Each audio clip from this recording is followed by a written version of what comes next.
राधे भक्तों, हिंदू धर्म में एकादशी व्रत को काफी ज्यादा शुभ माना गया है।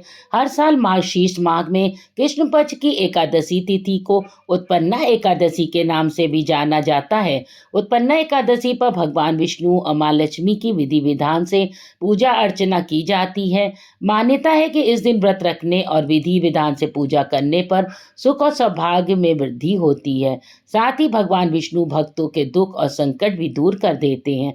उत्पन्ना एकादशी का व्रत बहुत ही पुण्य देने वाला व्रत माना जाता है। वैसे तो हमारे सनातन धर्म में प्रत्येक एकादशी का विशेष महत्व होता है, लेकिन सभी एकादशियों में से उत्पन्ना एकादशी का सबसे बढ़कर महत्व होता है, क्योंकि शास्त्रों में बताया गया है कि इस एकादशी के दिन एकादशी माता की उत्पत्ति हुई थी। शास्त्रों में बताया गया कि इस एकादशी के दिन भगवान विष्णु के अंश से देवी एकादशी का जन्म हुआ था। इसलिए इस एकादशी का सभी एकादशी में से बढ़कर महत्व होता है। इस दिन विधिवत पूजा भगवान विष्णु की पूजा अर्चना की जाती है, क्योंकि एकादशी का व्रत भगवान विष्णु को पूर्ण रूप से समर्पित होता है।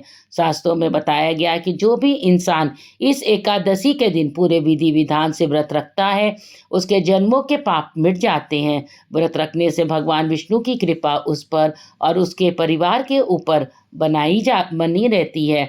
शास्त्रों में कहा गया है कि एकादशी का व्रत करने से दान, तीर्थ स्थान और अश्वमेध यज्ञ के बराबर का पुण्य प्राप्त हो जाता है। इस साल उत्पन्ना एकादशी की तारीख को लेकर कंफ्यूजन के हालात हैं। कुछ लोगों का कहना है कि उत्पन्ना एकादशी का व्रत 26 नवंबर को रखा जाएगा, वहीं कुछ लोग कह रहे हैं 27 नवंबर को एकादशी व्रत रखा जाएगा।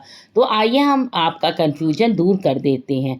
पंचांग के मुताबिक मार्गशीर्ष माह में के कृष्ण पक्ष की एकादशी तिथि 26 नवंबर को रात 1:01 पर शुरू होगी और उसका समापन 27 नवंबर को 3:47 पर होगा। ऐसे में उदया तिथि के मुताबिक उत्पन्ना एकादशी का व्रत 26 नवंबर को ही रखा जाएगा। वहीं उत्पन्ना एकादशी का पारण 27 नवंबर को किया जाएगा। उत्पन्ना एकादशी का पारण 27 नवंबर दोपहर 1:12 से दोपहर 3:18 तक कर सकते हैं और वहीं पे उत्पन्ना एकादशी की पूजा 26 नवंबर सुबह 11:47 से दोपहर 12:29 पर तक कर सकते हैं। एकादशी व्रत में फल, फूलों की माला, धूपबत्ती, गंगा जल, मौली, चंदन, अक्षत, घी, तुलसी की पत्तियां और पंचामृत को एकत्रित कर लेना चाहिए।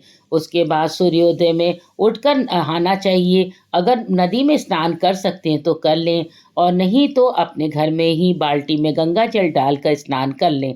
उसके बाद अपने घर के मंदिर में भगवान विष्णु और माता लक्ष्मी के आगे देसी घी का दीपक जलाएं और भगवान श्री हरि विष्णु का पंचामृत सहित गंगा जल से अभिषेक करें। उसके बाद भगवान विष्णु को पीले रंग के फूल, फल, मिठाई, वस्त्र अर्पित करें। फिर उत्पन्ना एकादशी की व्रत कथा का पाठ करें। ओम नमो भगवते वासुदेवा मंत्र का जाप करें। फिर पूरी श्रद्धा के साथ भगवान विष्णु और माँ लक्ष्मी की आरती करें। इसके बाद भगवान को तुलसी दल के साथ भोग लगाएं। किसी भी दंपति को संतान नहीं हो रही हो, पति पत्नी दोनों बैठकर पूजा अर्चना करें। एकादशी का व्रत रखें। माना जाता है कि इससे मनोकामना पूरी हो जाती है।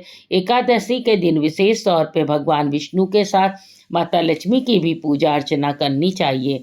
माँ लक्ष्मी की पूजा करने से सुख समृद्धि आती है, धन वैभव बढ़ता है और उनकी कृपा हम पर हमेशा बनी रहती है। ये अगर आपको अच्छी लगी हो तो हमारे चैनल को लाइक और सब्सक्राइब करना ना भूलिए और बेल आइकन को दबा दें, जिससे हमारी आने वाली कथाएं आपको हमेशा मिलती रहें। धन्यवाद।